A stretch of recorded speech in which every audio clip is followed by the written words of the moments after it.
शहापूर पोलिसांची मोठी कामगिरी, 8 घरफोड्यांचा उलगडा, 53,74,000चा मुद्देमाल जप्त. शहापूर पोलिसांनी 8 घरफोडी प्रकरणी 2 सराईत आरोपींना अटक करून तब्बल 53,74,000 रुपये किमतीचा मुद्देमाल जप्त करण्याची मोठी कामगिरी केली. प्रल्हाद विठ्ठल कवठेकर वय वर्ष 30, संगमनर तारदाळ आणि उदय श्रीकांत माने वय वर्ष 29, बेघर वसाहत वय 18 अशी अटक केलेल्या आरोपींची नावे आहेत.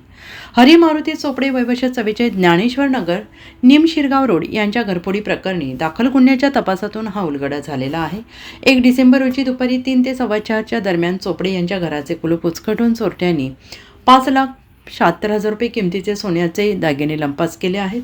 तपासादरम्यान पोलिसांनी गोपनीय बातमीदारामार्फत 2 संशयित दागिने विक्रीसाठी अटराव हद्दीत येणार असल्याची माहिती मिळाली आहे.